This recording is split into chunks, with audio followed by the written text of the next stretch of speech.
So you've assembled your Adjust-A-Bench, and now you're considering the purchase of the Adjust-A-Bench Castor package. Now the first thing you need to consider when thinking about the Castor package is what size Castor beams do I need? We make 4 different size Castor beams so that we can accommodate a variety of bench widths. Here's a 17-inch Castor package, which is suited for benches up to 22 inches in width. Then we have this 22-inch Castor package, which works for benches that are between 22 and 28 inches in width. Then we jump up to the 28-inch Castor package, which works for benches that are between 28 inches and 40 inches. And then we jump up to the 40-inch Castor package, which is suitable for benches 40 inches and greater in width. Now when we get to the 28-inch Castor package, we're able to eliminate the arm, which allows the wheel to pivot and not hit the leg sets. So to do our assembly, we're going to need a few simple tools. First, we're going to need a pair of 3/4-inch combination wrenches. We're also going to need a 9/16-inch ratchet and socket. We're also going to need a 9/16-inch combination wrench. And we could make good use of a impact driver, which speeds things up, but it's not absolutely necessary. So having said that, let's start our assembly. All right, the Adjust-A-Bench that we've assembled is one of our standard size Adjust-A-Benches. In this case, it's 60 inches long and 30 inches wide. So for this bench, I'm going to choose to use the 28-inch Castor beams. Now I want to start assembly by installing the 4-inch by 1/2-inch bolts through the tapped holes at each end of each Castor beam. And I want to thread that through until at least 1.5 inches of thread is protruding through the tapped hole in each beam. Having done that, then I want to take one of our 1/2-inch nuts and apply that to the same bolt until it's up against the Castor beam. Then we want to install one of our casters on the same bolt and then follow that up with a second 1/2-inch nut.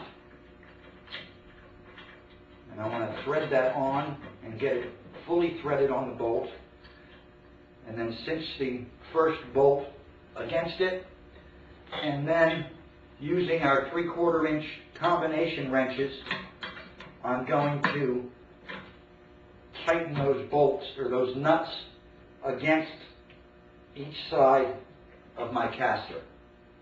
Now we do that in all 4 Castor positions, and then we're ready to install the beams onto the bench.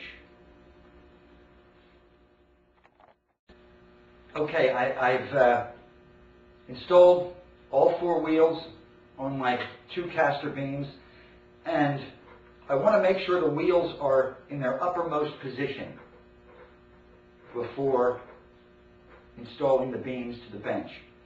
And to make things a little easier for me, I want to get better access to the bolt holes by raising my bench until it's above the mounting holes. And now I'm ready to install the beams. I'm going to get down on the floor. I've got my tools down here, and I simply offer the beam up to the leg set and put my mounting bolts through the holes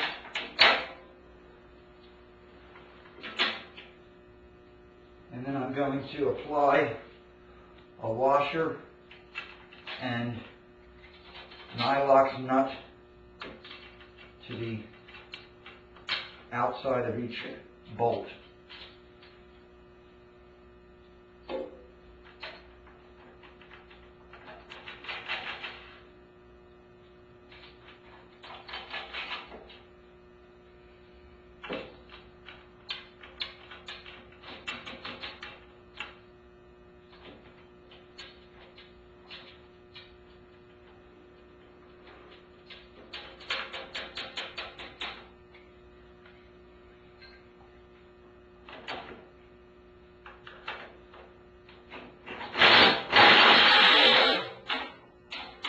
Now I'm using an impact driver to speed things up, but you can do this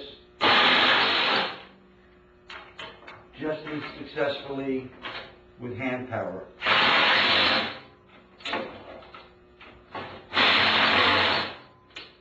And my caster beam is installed. I do the same thing at the other end of the bench, and we're ready to use our adjust-a-bench anywhere around the shop.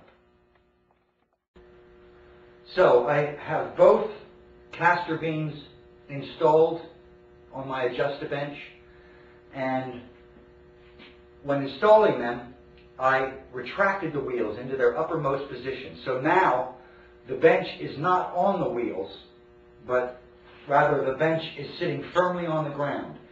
And when you're doing your heaviest woodwork, that is probably where you want the bench to be. Retract the wheels and let the bench sit firmly on the ground.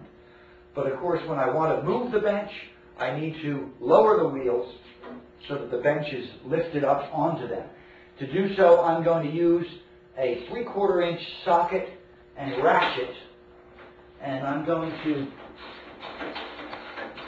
work the bolt down until the bench is free of the floor. Now, if I'm in a hurry, and I happen to own an impact driver, I can make a quicker job of this using that tool.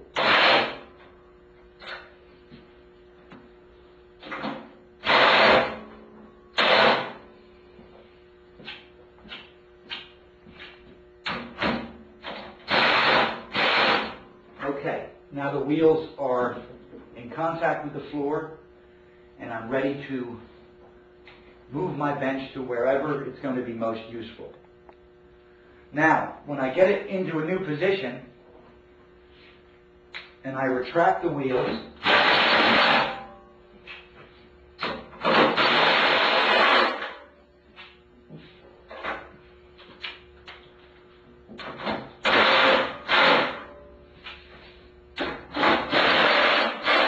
if your shop's like mine, you may find that the wind in the floor has been transmitted into the bench, as is the case now. I'm feeling that there's a little bit of rock in the top. We don't want that. It's at least annoying.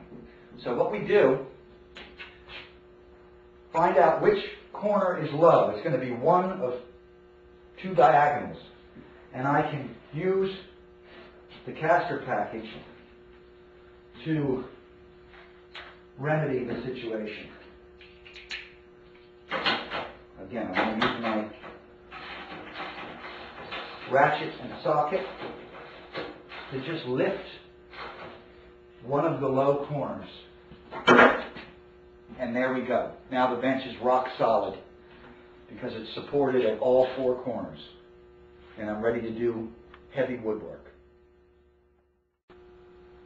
I have a rather long board here that has its free-form edges.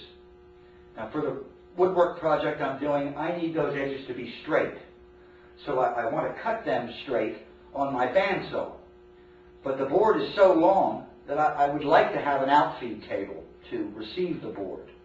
But I don't have room for one. Here's where our adjust-a-bench can help. I'm going to raise the bench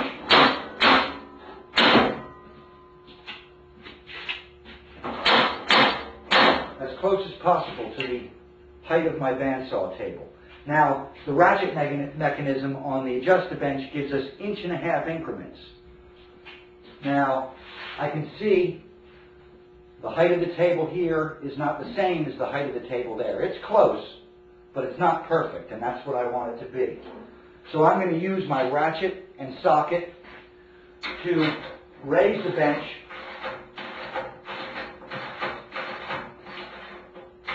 just that last little bit,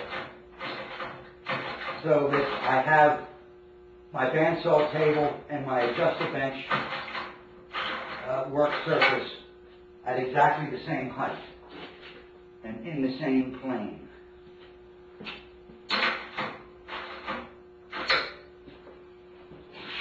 I'm eyeing along both surfaces and attempting to get them in perfect level. And that looks pretty good. Let me push this up to the bandsaw table, tweak it a little bit. Okay, that looks perfect. Now I'm going to lock the casters.